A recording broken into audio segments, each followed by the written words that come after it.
tydjie gelede foto's van hierdie bakke op my webblad gesit. En ek is seker julle het almal gewonder wat ek daarmee gaan maak. Nou, die idee wat ek hier gebruik het gekom van 'n stelsel wat ek op YouTube raak geloop het van die Rain Gutter Grow System, wat ontwerp is om jou te help om jou plante maklik water te gee. Soos julle sal sien, hierdie bakke staan bo op 'n pyp. En binne in hierdie pyp is daar 'n klep wat die water in en uitlaat.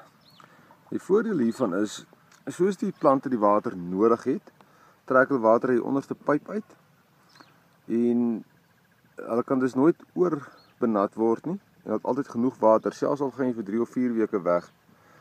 Bygesê is as jou watervoorraad nou nie afgesny word in die tyd wat jy weg is met vakansie of met ander dinge besig is nie.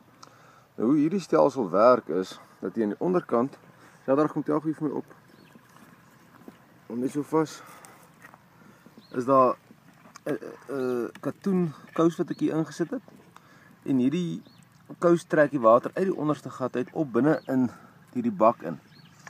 En dit werk amper soos 'n put wat jy in 'n olielamp het.